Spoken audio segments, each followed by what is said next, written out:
Спонсор передачи «Город женщин» – дом ткани «Якутюрье».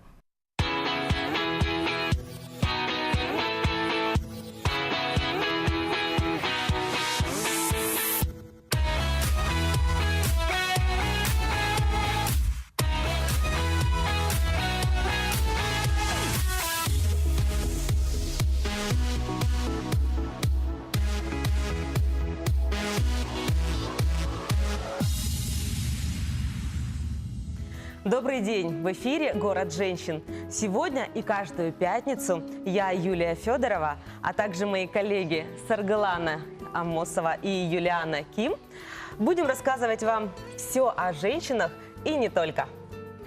Всем привет! А я поделюсь с вами обо всем, что происходит во всемирной паутине, о полезных приложениях, о продвижении в Инстаграм и о многом другом. Здравствуйте! А я вас научу сегодня, как делать уют своими руками, как можно придать старой вещи новую жизнь и, конечно же, сделать подарки родным и близким. Сегодня мы поговорим об открытиях. Открытие – это то, с чем человек раньше не сталкивался, обнаружение чего-то нового. Открытия бывают научные, но и личного характера. А также много открытий можно сделать при помощи новых технологий. Вот я, например, нахожу всю нужную мне информацию в Инстаграм, и сегодня я вас этому тоже научу. После каждой поездки мы меняемся, узнаем много нового и интересного. Сегодня я вам покажу, как можно своими руками придать новую жизнь старым вещам.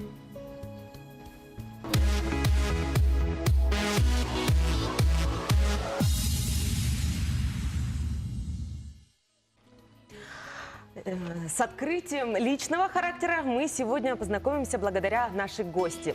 Она каждый день открывает для себя новую Якутию.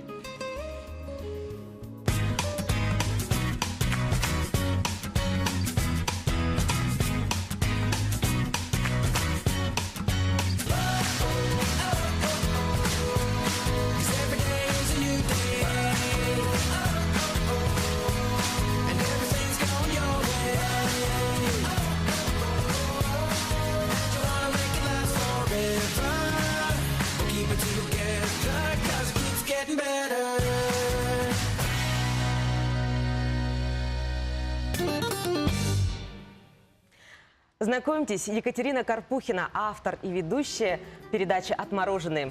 Екатерина, добрый день. Расскажи немного о себе, о своей профессии и о своей команде. Добрый день. Команда у нас небольшая. Я и режиссер Джилстан Трофимов. Мы создаем первое туристическое шоу о путешествиях по Якутии под названием «Отмороженное».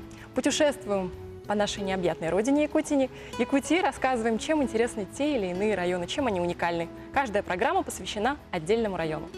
А вот как возникла идея именно путешествовать по Якутии? Вот как ты поняла, что вот экстремальный туризм – это твое?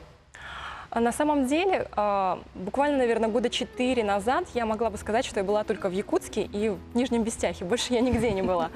Но так сложилась жизнь, что я успела пожить в Москве и очень много путешествовала по Европе. И вот во время своих путешествий я любила рассказывать о том, что вот я из Якутии, это такой самый холодный, самый большой регион у нас в стране. И все такие: Якутия, что это, как это, где это? И ты с таким воодушевлением рассказываешь и хочешь показать. И понимаешь, что показать-то особо нечего, нет ни видео, ни фотографий. И тогда-то я и поняла, что надо вот создать такой проект, чтобы можно было показывать и рассказывать именно в интернете о том, какая у нас замечательная Якутия. На сегодняшний день сколько улусов ты посетила и какой из них прямо запал в душу, запомнился тебе?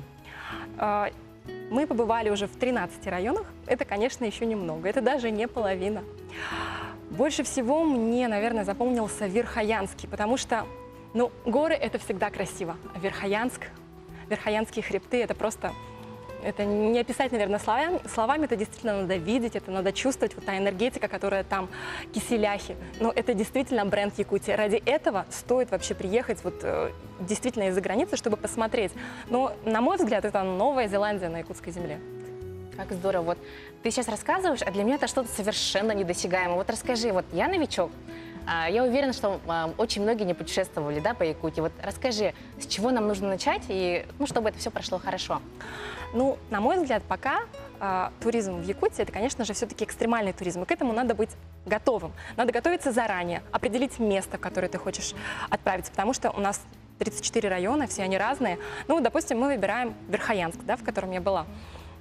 Надо заранее позаботиться о том, чтобы узнать, где находится гостиница, да, сколько стоит авиаперелет. Естественно, лучше, на мой взгляд, в Верхоянск ехать в конце августа, в сентябре, потому что тогда нет комаров. Потому что комары и путешествия по Якутии летом – это, конечно, вещи такие совместимые, но малоприятные. Поэтому лучше всего именно в этот период еще можно увидеть северное сияние. Мало этого, надо, конечно же, позаботиться о собственной безопасности. Обязательно, если вы путешествуете дикарем, обратиться в МЧС, сказать, что вот я по такому-то маршруту буду проходить. Потому что все-таки Якутия – это у нас сплавов очень много, да? Люди берут и просто ходят по каким-то маршрутам по тайге. Это все опасно, это надо знать. Необходимо иметь все 3 симки сотового оператора, потому что регион у нас огромный, сотовая связь есть вообще, в принципе, не везде, поэтому также спутниковый телефон. Если путешествуем зимой, то очень-очень много теплой одежды. Ну, какие вот сложности возникают во время вот экстремальных путешествий? Ой, сложности. Ну, у вас конкретно что было? Сложностей на самом деле очень много. Конечно же, это могут ломаться машины, да, могут герои сказать: ой, извините, вот как раз в этот период времени у нас там день рождения или юбилей у бабушки, мы должны уехать в какую-то там дальнюю деревушечку в каком-нибудь районе. В такие моменты ты начинаешь думать, как заменить, что сделать, как показать. Да и вообще, в принципе, когда ты путешествуешь по Якутии, снимать надо зимой. Надо быть самому тепло одетым и еще изображать в кадре тоже радость, что тебе тепло, не на морозе. Ты в любом случае испытываешь радость, но замерзший нос, замерзшее лицо – это не скрыть. Вот поэтому, в принципе, трудностей много, но с ними можно справиться. Допустим, когда мы снимали в Вилюйске, было очень много мошки. Нереально много мошки. Но ты в кадре, ты такой веселый. Хей, да все нормально, мошка, да ерунда. А может быть, есть какие-то секреты? Вот говорят, от мошки помогает ванилин. Может быть, у вас Пробовала, ничего подобного. Мне ванилин совсем не помог. Меня как съели, так и съели. Катя, скажите, пожалуйста, вот нам нравится очень смотреть вашу передачу. Вы всегда непосредственная и естественная.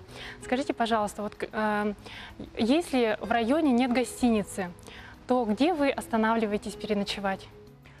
Если в районе нет гостиницы, если нам повезло это лето, то, конечно же, мы ставим палатку и ночуем на берегу речки. Вот, допустим, в Амге мы ночевали на берегу речки. А если это зима, то мы просимся в гости. Все-таки мы живем на севере, и люди у нас гостеприимные и всегда входят в положение. То есть такого в принципе у нас еще не было, чтобы нет, мы вас не пустим, будете ночевать где хотите. Мы знаем, вы очень много путешествовали по Европе. Сейчас, когда вы рассказываете о Якутии, согласны ли вы с мнением, что якутяне очень гостеприимный народ? Да, вот это все как раз и подтверждает мои слова. На самом деле мы гостеприимные, как бы, наверное, пафосно это не звучало, но действительно, куда бы мы ни приехали, нас всегда очень радушно встречают. Это касается и администрации, и простых жителей, да. Всем всегда интересно, о чем снимаешь. Когда ты рассказываешь то, что ты снимаешь о районе, люди начинают сразу как-то воодушевляться, и у них появляется какая-то гордость за свой район. А потом очень приятно слышать отзывы от тех людей, которые посмотрели программу и, допустим, не живут сейчас в Усть-Майском районе или где-то в другом месте. И они говорят: вспомнили родину, так прекрасно, большое спасибо вам. Вот это, наверное, тоже очень чудесные моменты. Да, вам, наверное, гости накрывают шикарный стол, угощают национальными блюдами. Скажите, Конечно. пожалуйста, вот что вам нравится больше всего? Больше всего? Да все, на самом деле, когда ты целый день бегаешь от точки А к точке Б, чтобы снять все это красиво, ты настолько уставший, и когда тут перед тобой шикарный стол, ты рад всему. Господи, спасибо вам большое. А что необычное запомнилось? Что больше всего тебе запомнилось? Какое блюдо? Ну, наверное, все-таки потроха из Аймикона, суп с потрохами. Это я никогда до этого вообще не ела потроха. Прям в совсем-совсем. принципе. Совсем-совсем, знаете, не хотелось. А там потроха были необычные, суп с потрохами был еще и с полынью, а полынь вот такой специфический вкус. Вообще, когда уже начали готовить, аромат был на всю квартиру, и я поняла, что, о, нет, кажется, это вообще не моя еда. Но попробовав, я утвердилась в этом мире. И, в принципе, больше потроха не Тем употребляла. самым вы порадовали хозяйку. Конечно, большое спасибо всем, кто готовит ради нас. Это столько усилий они прилагают. Мы им за это очень благодарны. Вот, Катя, я знаю, то, что у вас есть канал на Ютубе. Вот, честно, я посмотрела пару выпусков, мне очень понравилось, да. А также я заметила, то, что там оставляют комментарии иностранцы. И вот как, на твой взгляд, да, вот, что самое вот их привлекает? Вот какая достопримечательность? Ух, ну на самом деле, наверное, полюс холода, да? Все едут в Ямикон, в принципе, это у всех на слуху. Вот когда я была в Германии, я по каучсерфингу остановилась у одного немца. И так случилось, что я остановилась у него именно благодаря тому, что я из Якутии. Он сказал: вы из Якутии, я мечтаю побывать на полюсе холода, а Ямикон — это моя мечта. Обязательно приезжай ко мне, я тебе все расскажу, весь Берлин покажу. Только, пожалуйста, потом прими меня у себя в Якутии. То есть мы так с ним хорошо пообщались, познакомились. В итоге он приехал? Он еще не приехал. Но я думаю, что когда-нибудь все-таки он приедет к нам в гости. Вообще немцы очень любят Якутию, очень часто приезжают. Ну, раз заговорили о погоде, когда лучше путешествовать по Якутии, зимой или летом? Ну, каких ощущений сама ты хочешь? Если ты хочешь почувствовать мороз, как, допустим, европейцы, они сюда едут ради вот этого снега, потому что многие, кто приезжает: снег, о боже, я никогда не видел снега. Для меня вообще, как так? Снег? Как можно вообще жить без снега, в принципе? Но вот есть такие люди, они приезжают именно за острыми ощущениями в декабре, январе. Но лучше, на мой взгляд, в Ямикон, в тот же самый, да, или в Верхоянск приезжать в марте, когда уже более-менее морозы спали, но все-таки холодно, снег, и можно вот прочувствовать вот эту вот зиму в Якутии. Теплую, уже, можно сказать, весну, но все-таки. Катя, став экстремальным путешественником, что ты открыла для себя? Что мотивирует тебя вновь и вновь отправляться в путь? Желание и, конечно же, Адреналин, наверное, красота. да? Ну, адреналин — это бесспорно. Но та красота, которую мы каждый раз видим в разных районах, в разное время года, потому что Якутия в каждое время года прекрасна по-своему. Это, наверное, заставляет подумать: блин, наверное, еще что-то красившее есть, наверное, надо снова поехать. И, в общем, вот благодаря этому, наверное, я и путешествую. И, конечно, люди, которые нас встречают, только общаясь с ними, ты начинаешь понимать, как действительно тяжело жить на севере и как прекрасно жить на севере. Катя, скажите, Спасибо, пожалуйста. Катя, вот меня интересует вопрос. Вот обычно с путешествий по морю мы привозим с собой ракушки, камушки. Что можно вот привезти с собой в путешествие по республике? Много-много фотографий великолепных, хорошее настроение, великолепные воспоминания, да и, в принципе, те же самые камни. Вот, допустим, в Киселях, когда мы ездили, там можно было взять с собой небольшие сувениры спокойно. И они будут, да, стоять у тебя дома, напоминать о великолепных Киселяхах, заряжать тебя энергией, потому что каждая гора на Киселяхах, она что-то обозначает. Есть гора любви, есть гора знаний, есть гора путешественников, есть денежная гора. Ты можешь взять камешек от каждой этой горы и получить. Спасибо, Екатерина, за интересную беседу. Я думаю, после нашего эфира многие телезрители отправятся открывать для себя новую Якутию. А сейчас мы прервемся на короткую рекламу, сразу после которой нас ждет еще очень много интересного.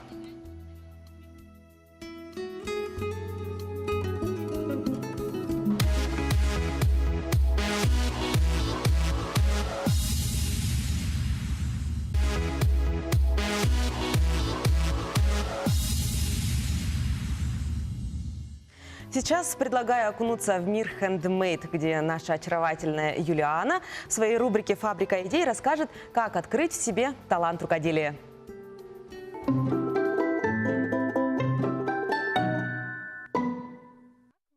Интересного можно почерпнуть из путешествий.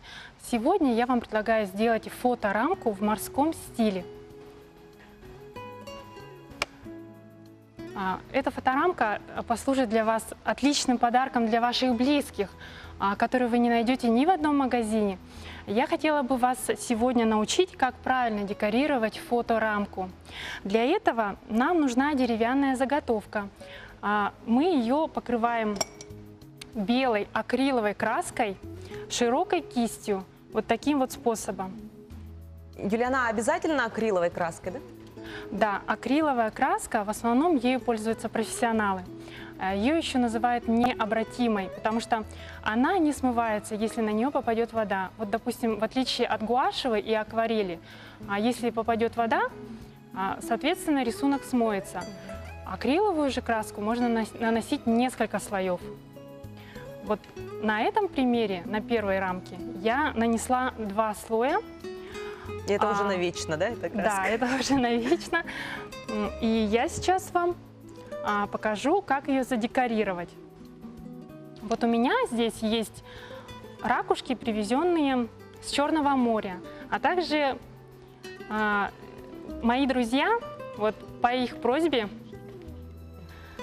по моей просьбе, тоже мне привозят разные ракушки для моей коллекции. Вот. Ты коллекционируешь их. Да, я их коллекционирую для того, чтобы в будущем сделать из них какую-нибудь интересную вещь. Юля, вот смотри, вот у меня нет ракушек, да, но после того, как ты покажешь, как можно сделать рамку, я обязательно повторюсь. Ну вот где мне найти эти рамки в городе? Ты знаешь, рамку в городе, ракушки в городе можно найти в магазинах для дома, в отделе для декора. Там их огромное множество, большие, маленькие, плоские. Но мы вот привезли ракушки. В этом году мы с детьми были в Анапе, Витязево. Там замечательный песочный пляж, песчаный пляж. И там мы находили очень интересные раковины. Вот по своей, вот я даже вот покажу. Мой сын Артем нашел вот такую раковину. Она Для достаточно детей это вообще, большая, да, но она хорошая забава, немножко красиво. сломанная. Для мамы да. собирать. Я думаю, материал. что ее можно использовать в аквариуме для рыбок. А у вас есть Она- аквариум? Да, у нас есть аквариум, ее можно туда поставить, она будет отличным декором. Итак, приступим. Для того, чтобы на нашей рамке приклеить ракушки, нам надо сначала разложить их, чтобы посмотреть, как они будут смотреться. Вы можете выбрать строгий, симметричный рисунок, а можете проявить свою фантазию и разложить ракушки таким образом, как вам нравится. Я сейчас раскладываю ракушки. Я вот сейчас посмотрю, а потом я начну их приклеивать с помощью клея-пистолета. Ну, чтобы разложить красиво ракушки, тоже нужно иметь чувство стиля, какой-то вкус. Или может это... непременно. Спасибо, да.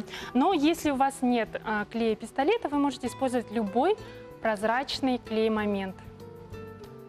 Вот я как раз-таки хотела спросить про этот клей-пистолет. А вот где ты его, ну, опять же, вот я далека от всего такого, вот где тоже купить такой клей-пистолет?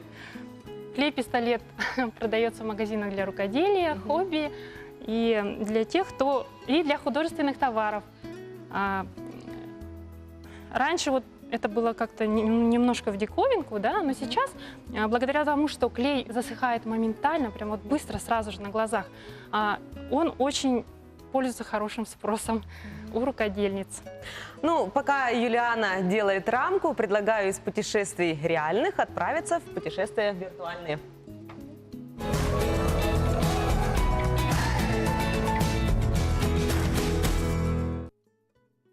С вами рубрика «Полезный Инстаграм». Так что же такое Инстаграм? На сегодняшний день это самая динамично развивающаяся социальная сеть. Вы только представьте, в день туда заходит около 500 миллионов активных пользователей. И тут я даже не упоминаю те аккаунты, которые заброшены или совсем не активны. Вот, дорогой телезритель, вот вы зарегистрированы в Инстаграм? И сейчас я более чем уверена, что большинство из вас сказали «да». А вот ты есть в Инстаграме? Конечно, есть. Вот, многие спрашивают, да, чем ты занимаешься? И на этот вопрос я обычно отвечаю, что я СММщица. Ну и тут возникает очень много вопросов. Объясняю, что такое СММ? СММ – это продвижение в социальных медиа. И вот знаете, сейчас уже считается дурным тоном, если ваша фирма там не представлена. И как раз-таки я помогаю компаниям продвигать их бренд в Инстаграм. И знаете, что очень здорово, да, что сейчас просто вот классные новые открытия можно делать, даже не выходя из дома. Вот я нахожу самое интересное, самое классное именно в Инстаграм, и сейчас я вас этому тоже научу. Так, чтобы зайти в Инстаграм, нам нужен только компьютер или телефон. Сейчас передо мной компьютер. Давайте смотрим. Мы заходим через браузер в интернет. Вот. И сейчас мы видим стандартный, ну вот профиль, да, веб-версию. Как происходит поиск? Объясняем. Там можно найти, или вас могут найти только по 2 строчкам. Вот показываю. Это ваше название аккаунта. Я специально открыла свою страничку. А также первая вот эта вот темненькая строчка в описании профиля. А как оформить вот это вот описание профиля? Вот. Если вы просто человек, то вы там пишете просто имя и фамилию. Да? А если вы там продвигаете свою услугу, товары, компанию, тогда прям пишите то, чем вы занимаетесь. Объясняю. Если бы я наращивала ресницы, я бы так и написала: ресницы Якутск, или же наращивание ресниц Якутск. Почему? Тем самым я делаю, облегчаю путь моим потенциальным клиентам, чтобы меня найти. Так, А я, наверное, напишу Юлия Федорова, город женщин.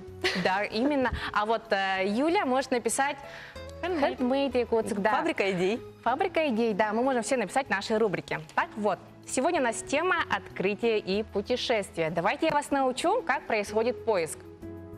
Вот наш интерфейс. Мы находим лупу. Веб-версия она находится наверху, а в мобильной она внизу. Там мы вводим, так вот прямо пишем путешествия. Смотрим. Поисковая система нам выдала несколько аккаунтов. И прямо сейчас я возьму вот... Европу вон. В Европу, да. Так, Ой, 0 аккаунт, публикаций. видимо, только создан, мы оттуда выйдем, ничего страшного. Мы снова ищем путешествия. Так, немножко у нас, видимо, интернет медленный, но ничего. А, ты букву Е забыл. Да, ой, простите, пожалуйста. Так, путешествие, вот. Сейчас мы, замечательная девушка Ольга Куликова, да, она путешествует по миру, она отправилась в кругосветное путешествие, и у нее очень интересные заметки. Вот, кстати, советую, да, очень хорошо, что она у нас вышла. Смотрите, вот она со своим мужем путешествует по всему миру и очень интересно делится. Вот Она, очень наверное, дает интересные какие-то лайфхаки. советы, да? Да. А вот смотрите, там вы как только наберете путешествие, у вас там выйдет прям весь мир. А сейчас я вам покажу, как можно этот диапазон немножко сузить и искать именно то, что вам нужно. Смотрите, мы снова заходим в поиск, набираем путешествия, выбираем страну. Вот почему Таиланд, да? Я была там в прошлом году. И я была там зимой, и скажу честно, вот я прилетела оттуда, и моя зима была такая легкая, такая классная, и вот сейчас я снова мечтаю оказаться там. И вот, смотрите, эта девушка путешествует, так, она, получается, живет там, да? Вот у нее написано в описании профиля, да, путешествие Да, вот Таиланд. путешествие. Вот почему я ее и нашла, кстати, да? Вот смотрите. Вот тут, да, очень интересные вещи можно найти, да, храмы. Вот у них очень хорошая, косметика, да, всякая. Вот. И поделюсь с вами секретом, что именно вот на таких профилях можно найти столько интересной информации. Вот знаете, вот я перед тем, как отправиться в страну улыбок во второй раз, я обязательно буду смотреть эти аккаунты, чтобы... Вот знаете, вот есть же такие стандартные места. Таиланд — это там храм Будды, там вот эти вот, да, места. А вот из таких аккаунтов можно узнать такие места, которые вот недоступны. Неизвестны. Вот ты приходишь туда, да, вот ты приходишь, смотришь, а оно вообще место пустое, но такое уникальное, шикарное, просто вот... Не просто нет заезженное забыва- туристами, да? Да, вот именно, это самое классное в путешествиях. Вот. Ну, это вот люди, которые там живут, они сами ходят, то, что им интересно, они выкладывают, да? Да, именно так и выкладываю. Вот знаете, давайте я расскажу, как можно взять вот ваше путешествие. Вот Инстаграм, что это такое? Это же большой фотоальбом. И как можно, вот как-то их упорядочить, да? Вот я думаю, что многие из вас уже перестали делать распечатанные альбомы, так давайте же делать альбомы виртуальные. Для этого нам нужно придумать уникальный хэштег. Хэштег — это... Наверное, видели, там такая решетка, и вы вводите, вот только не надо вводить просто путешествие. Вот, так, смотрите, вот сейчас я покажу. Хэштег наш знак, это вот, нет, он на английской раскладке. Вот, допустим, давайте на моем Город примере, женщин. да? Давайте город женщин. Город женщин, Есть? давайте попробуем. Город, так, город женщин. Есть 972 Город публикации. женщин на НВК, вот видите, вот, или вот. город женщин, вот, давайте посмотрим, что у нас тут интересного происходит. Да, спасибо за подсказки, я вот сама не видела. Ух ты, это, А вот они наши все красавицы. да, вот. Да, это вот наши коллеги, соведущие с других дней. Так, а давайте мы попробуем найти аккаунт города женщин. Давайте. Вот, зрители, обязательно посмотрите, подписывайтесь. Так, посмотрим. Город. Ага, вот, смотрите, он сразу видит, вот наш красивый розовый Ой, мы в аватар. числе первых. Да, да, видите, как хорошо мы можем себя найти. Вот наш аккаунт.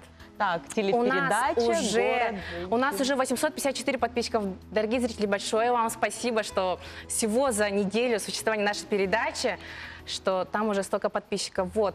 Тут, получается, наши девушки со всех будней, да, вот, и каждая, наверное, рассказывала что-то интересное. И вот знаете что, самые интересные вот рубрики, интересные материалы мы будем публиковать там, так что если вы не успели записать рецепт от Ирины Дегтяревой, совершенно не переживайте, завтра он там появится. Вот. А ты рассказывала про хэштег. Хэштег, ну вот я же вам показала, да, вот как вот у меня моя страница, да, как я там делаю рубрикатор. Вот сразу показываю, что у меня вот, да, у меня есть уникальный хэштег, он называется СММщица С. Вот. У меня уже 33 публикации.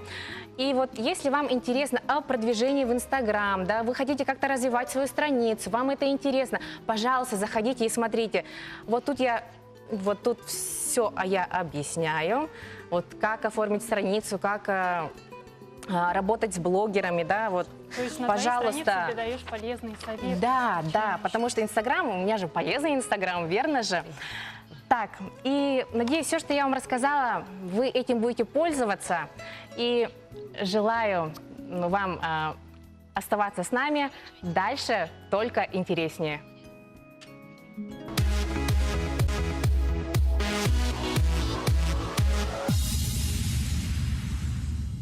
Ну, раз уж мы заговорили об отдыхе зимой, сейчас к нам в студию заглянет гость, который расскажет все нюансы зимних путешествий.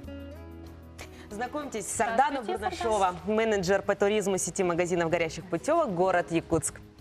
Сардана, добрый день. Добрый день. Существует мнение, что к новогодним путешествиям нужно готовиться заранее, брать билеты, вот, например, уже сейчас в сентябре, в октябре, да? Или же есть полярное мнение, что наоборот, нужно взять перед самым Новым годом, когда есть высокая вероятность купить горящие путевки. Так это или нет? Но именно на Новый год он считается высоким сезоном, то есть для этого нужно заранее запланировать, чтобы у вас был большой выбор стран, большой выбор направлений, авиакомпаний и отелей. То есть лучше, конечно, подготовиться заранее. Но есть вероятность купить горящие путевки? Горящие путевки на Новый год нет. После Нового года, после 10-х чисел, после новогодних каникул, да, есть вероятность, что можно и попасть на Поэтому горящие. нам нужно уже сейчас, да, планировать и покупать билеты. Если ограничение по времени строго, что у вас несколько дней, да, то лучше приобрести сейчас, чтобы не остаться без отдыха. А если вы можете продлить отдых после январских, февраля, то, конечно, можете и подождать. Сардана, скажите, пожалуйста, вот нашим зрителям интересно, что такое горящие путевки? А горящие путевки – это туры от туроператоров, которые продаются на чартерах, то есть на самолете, оставшиеся места. То есть горящая путевка, турист сам не выбирает, на сколько количество дней он едет, в какой отель он едет, он выбирает, ну то есть его устраивает цена, которая ниже, чем была в начале, да, продаж, и он едет по горящей путевке. Она ниже становится, потому что уже, ну, пакет полный, туристы все набраны, да, и остались там какие-то места. Да, и ну, нужно их остались, продать. да, получается, остались места в самолете, и туроператор, чтобы просто самолет наполовину заполненным не отправлять, он выбирает самые наиболее экономичные отели и предлагает по заниженной цене туры. А вот зимой куда отправиться можно? Посоветуйте, пожалуйста. Зимой, для нас, для якутян, получается, зимний отдых – это все-таки море, солнце. Самые популярные направления – это Таиланд, Вьетнам, Арабские Эмираты. Из не таких заезженных, получается, это Филиппины, Индонезия, Индия, Шри-Ланка. Ну, а какие нюансы путешествия зимой? Из нюансов, главное зимой подготовить свой организм, так как если вы едете из зимы в лето, то желательно, чтобы ваш отдых был подольше, на 2 недели, чтобы организм смог перестроиться, да, акклиматизироваться, да? Да, акклиматизироваться. И по возвращению тоже, чтобы не сразу выходить на работу в холод, да, в минус 50, а дня 2-3, чтобы посидеть дома, успокоиться и прийти вот. А вот с одеждой как быть? Вот здесь мы в шубах ходим, туда приезжаешь сразу в купальнике. Надо в самолете переодеться? Да, нужно в самолетах. Можно я скажу? Мы 3 года назад путешествовали, ездили во Вьетнам, и как раз вот такая ситуация смешная возникла, когда все заходили в самолет в шубах, в унтах, когда перед посадкой, когда командир сказал, что скоро мы будем садиться, все начинали раздеваться, менять унты на шлепки. штаны на шорты А- и садились готовыми, чтобы выйти, потому что действительно выходишь в лето. А попадаешь вы в зимнее предупреждаете, лето. да, своих туристов, которые вот в первый раз едут, Да, и говорите, конечно. чтобы они там заранее Да, взяли конечно, свои? мы, естественно, предупреждаем, но мы не советуем прямо в самолете во время полета переодеваться, так как в самолете все равно холодно. Лучше ехать, ну, удобная, комфортная одежда, пуховик, да, потому что его можно сложить и Верно. положить, который не жалко, шубу просто Да, да, так это- сложить не очень удобно будет. И обувь. В принципе, у нас сейчас ботинки такие удобные, которые не прямо в унтах, а ботинки, которые взял, положил, снял и уже одел там кроссовки, кеды. Ну, не в шлепках, конечно, сразу не рекомендуется выходить. Я была очевидцем.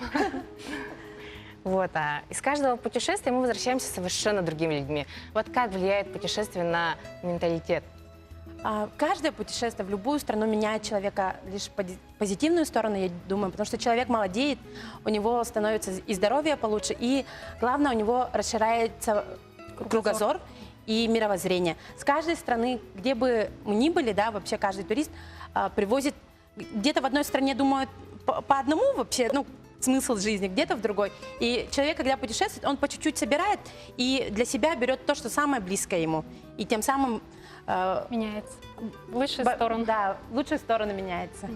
Ну, у нас в Якутии, да, относительно недавно, можно сказать, открылись, да, чартерные рейсы. Сейчас они есть или, может быть, планируются еще? Чартерные рейсы, они у нас на лето запланированы, так как большинство все равно жителей нашей республики берут свой отдых, ну, отпускные на лето.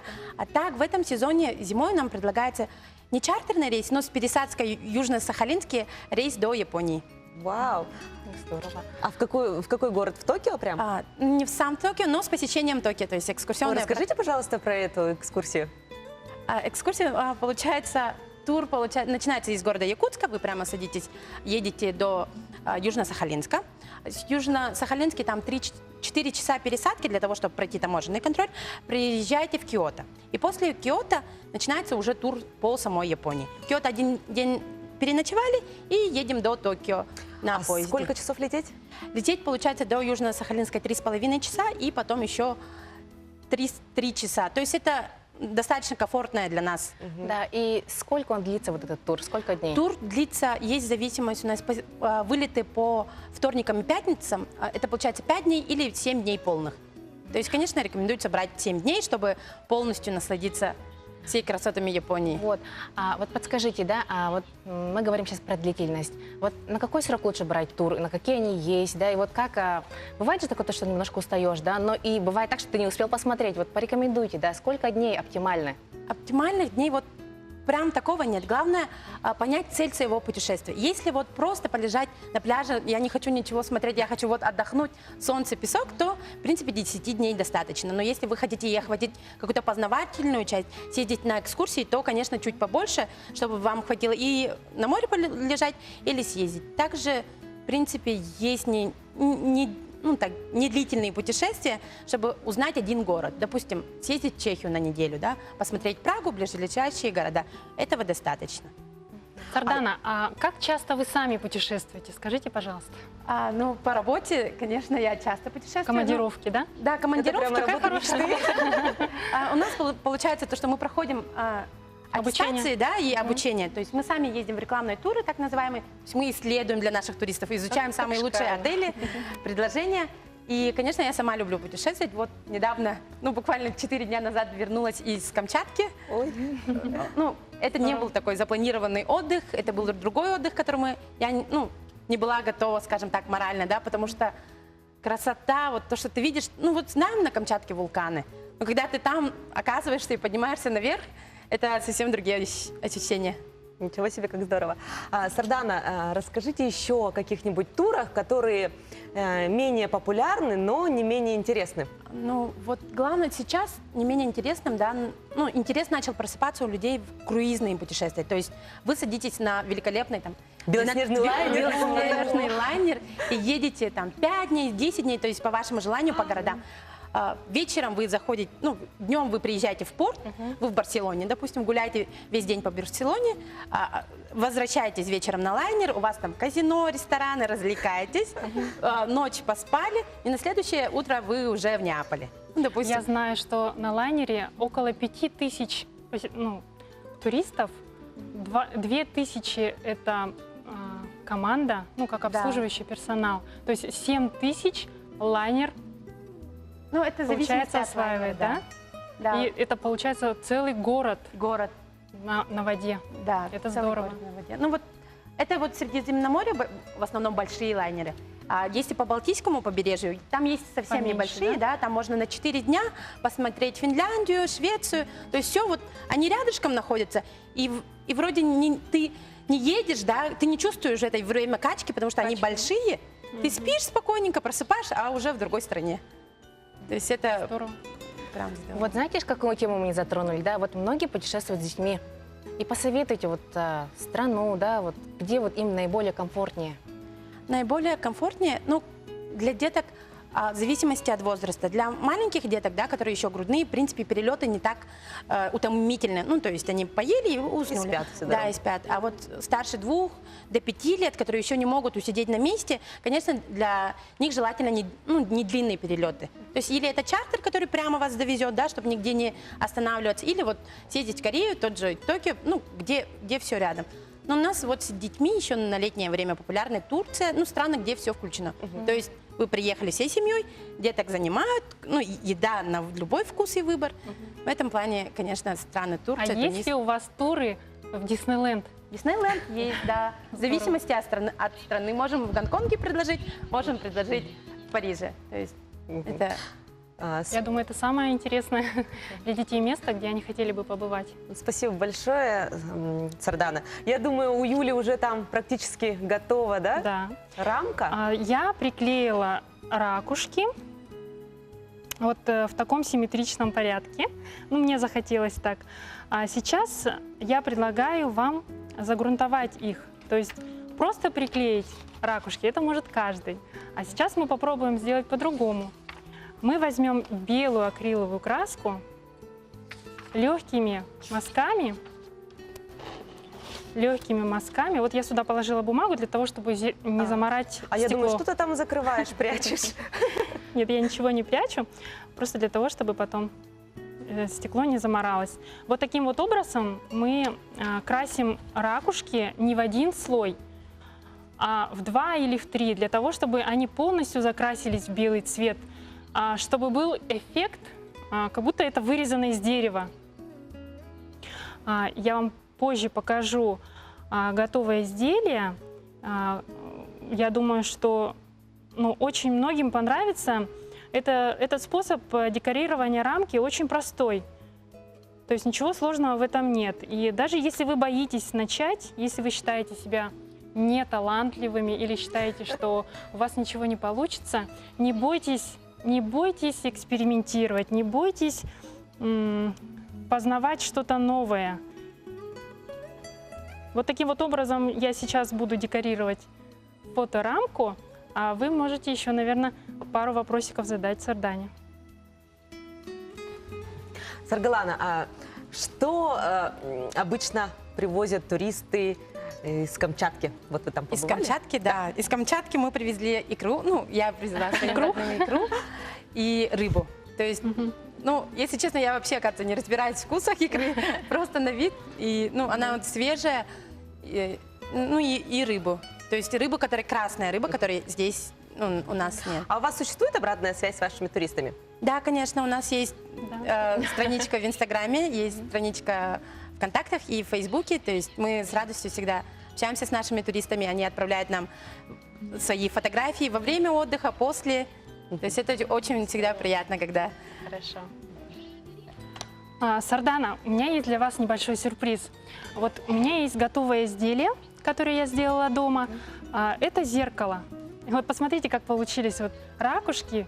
И не скажешь по ним, что они приклеенные, да? Какой Я вам замечательный дарю подарок. с Тем более у пожеланиями Сарданы вам сегодня тоже дальнейших первый эфир. успехов в вашей деятельности. Спасибо большое. Спасибо. Пожалуйста. Здорово.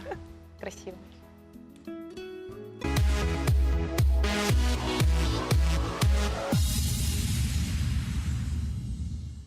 Когда мы открываем что-то новое, нам всегда хочется как-то вот поделиться со всем этим с нашими друзьями в социальных сетях. Ну вот знаете, да, путешествия, вот бывают очень стандартные места, да, они, конечно, прекрасны. Вот Эйфелева башня, пирамиды, Тадж-Махал. Но ведь хочется чего-то такого, что у вас только у вас. И сейчас об интересных местах нам расскажет Маргарита Макарова.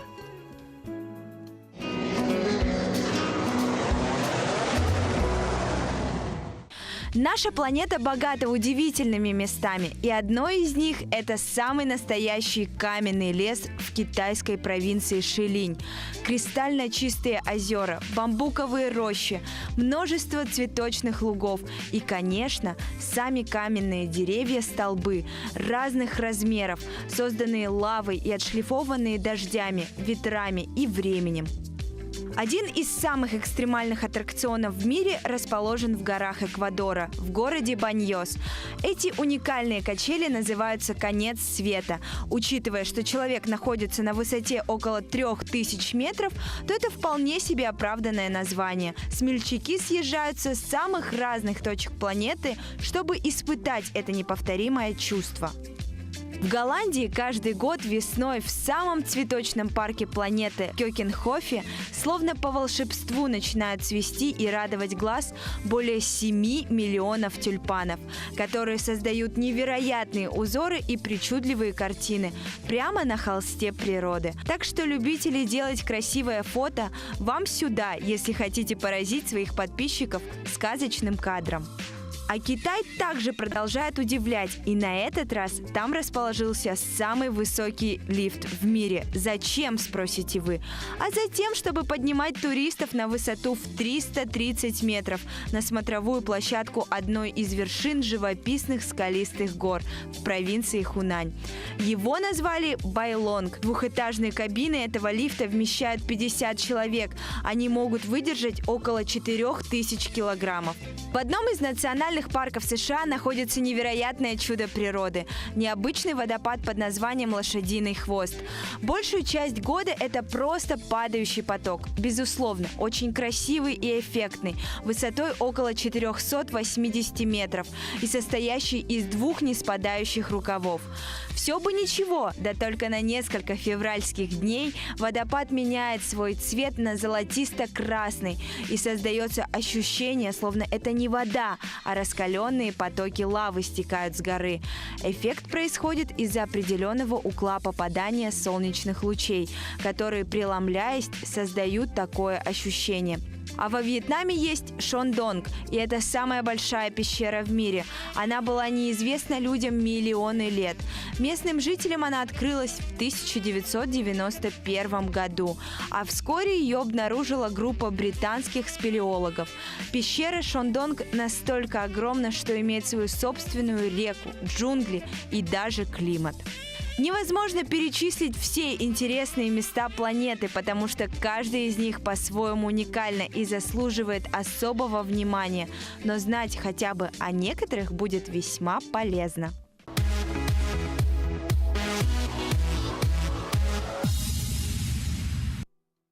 Действительно, эти места стоят того, чтобы хоть раз в жизни на них посмотреть.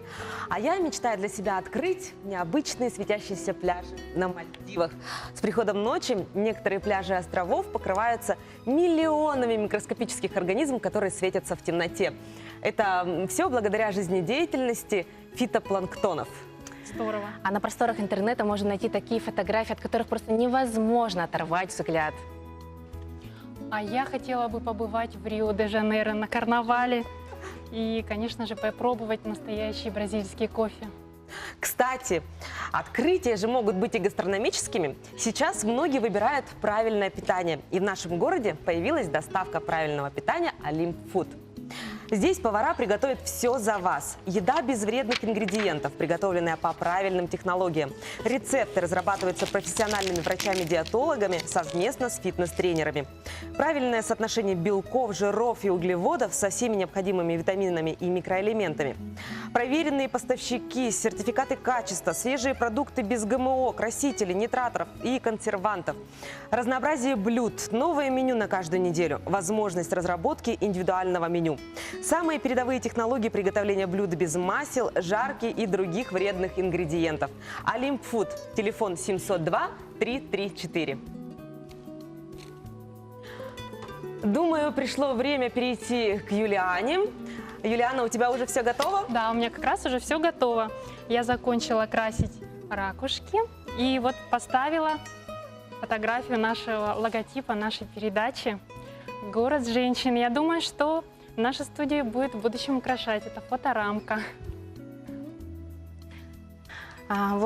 Девочки, сейчас нам доступно столько новых технологий, да, и вот я считаю, что вокруг нас происходит очень много всего интересного, поэтому надо не ждать чуда, а нужно чудить самим.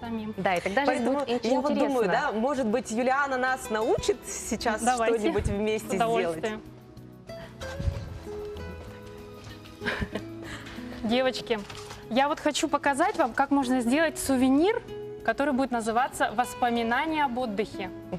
Для этого нам понадобится литровая банка.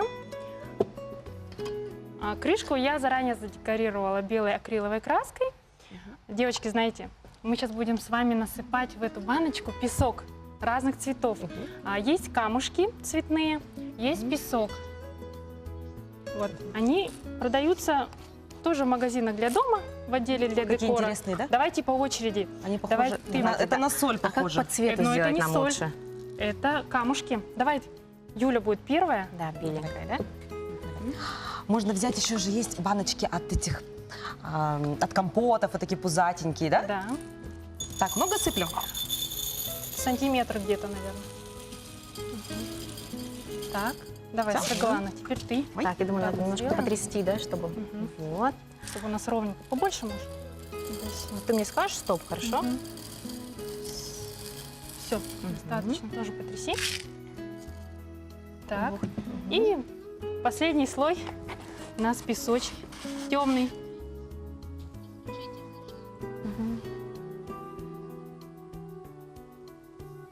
Так. Тоже потрясем. Видите, как у нас 3 слоя Да, красивых прям получилось? очень красиво получается, да. Теперь, девочки, вы можете выбрать ракушку, какую хотите сами. О, мне очень, знаете, мне вот это нравится. А можно я камушек? Можно камушек. Давай я положу вот сюда. Мгм. Первое. Так, Так, теперь а я, ты. наверное, вот так, да? Ага. Вот так вот, да? Да. Здорово. Получается очень замечательно, но Мгм. сюда можно добавить еще и фотографию. Похоже на аквариум.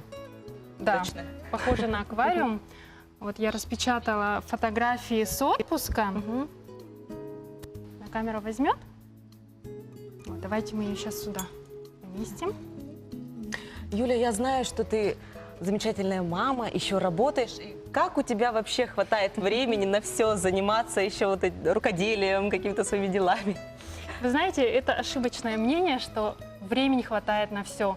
Естественно, приходится чем-то жертвовать, где-то поменьше времени уделить мужу, детям, но порукодельничать. А вы знаете, рукоделие – это своим образом арт-терапия. Когда вот ты занимаешься чем-то, делом, то у тебя отдыхает душа. Ты не думаешь о заботах, о проблемах. Ты полностью погружаешься в эту работу. И я думаю, что это очень полезно для человека в современном мире, непременно. где у нас куча информации. Вот. Девочки, давайте я предлагаю вам еще сюда положить вот такие Что, да? маленькие Ух ты, баночки. вот тебе Там зелень. маленькие-маленькие ракушки Ой, какая и маленький-маленький прелесть. бисер. Посмотрите, какая мелкая-мелкая Да-да-да. ракушечка. Очень красиво. Тоже можно куда-то сюда поставить. Мы просто Ну, я у уже тебя такие собралась открыть. маленькие, я тоже хотела. У тебя же маленькие дети, они не Или, трогают наверное, вот не эти вот видно, мелкие вещицы? Тебе, наверное, вот Юля, Нет, у меня дети уже взрослые, Да? 13 и 7 лет. они Да, уже не мне в том кажется, возрасте, самое, да, да. чтобы Они открывать вот эти понимают все баночки. уже. Я хочу открыть и высыпать. Давай вот так как. Держи. можно, вот, допустим, жемчужинки, да, я думаю, Да. как это красиво будет. Сарглана, Вот так. вот смотри. Я, если честно, вообще, верхушку да, никогда таким вот шпагатом ничем не можешь занималась. вот Мне так так вот интересно. Так, то есть мы сначала не Вот так закрываем, по мы кругу. сразу, да, вот так? Можно ее даже не закрывать, можно крышку вообще не использовать. И во сколько? Вот раз, два, да? Вот, Не думаю, бойся. еще, Да, можешь, еще больше? Да, да, да. Как Прям вот так здорово. вот полностью. Вот это все. Мгм. Вот так. И получается, что Дорогие наши телезрители, если у вас возникли какие-то вопросы я или есть всё предложения, наматываю, да? или вы хотите стать участником нашей передачи, потом туда можете останется, звонить к нам или писать в социальных сетях. Так, девочки, вот у нас сегодня первый эфир, да, и я думаю, нам надо, вот у нас первая традиция очень хорошо появилась, когда мы дарим сделанный во время эфира подарок, а также я предлагаю сделать нам вот такую фишечку, которая будет только нашей. Сейчас можно я схожу за своим телефоном, мы каждый раз будем в конце эфира делать совместную фотографию. Замечательно. Ее называют таким модным словом селфи. И вот я каждый раз буду вам показывать, как сделать. Да, вот секретик номер 1. Чтобы до фотографий получиться красивыми, надо держать ее немножко повыше. Давайте мы попробуем сейчас, Юля, иди сюда. Давайте мы сфотографируемся. 1, 2, 3. Когда человек фотографирует, как нужно делать? Ну, это совсем прям секрет. И надо немножко, чтобы он был ниже, тогда ваши ноги будут выше и длиннее. Вот. да, и вы будете Так. казаться в стране. Да. И вот, дорогие зрители, ищите эту фотографию на нашей страничке В Инстаграме. Вот. Ну вот, давайте посмотрим, что у нас тут получилось. Да, по-моему, очень-очень. Вот получается, держи. Это сувенир такой, называется «Воспоминания об отдыхе». Вот вы будете, можете поставить в ванной или в коридоре, и можете смотреть, проходить и вспоминать, как же хорошо было на море. Можно было еще, можно же менять фотографии? Да, можно кстати, менять да. фотографии. Мне кажется, прям очень здорово. Фотография, кстати, это 10 на 15 наполовину, маленькая. На этом мы с вами прощаемся. Увидимся мы с вами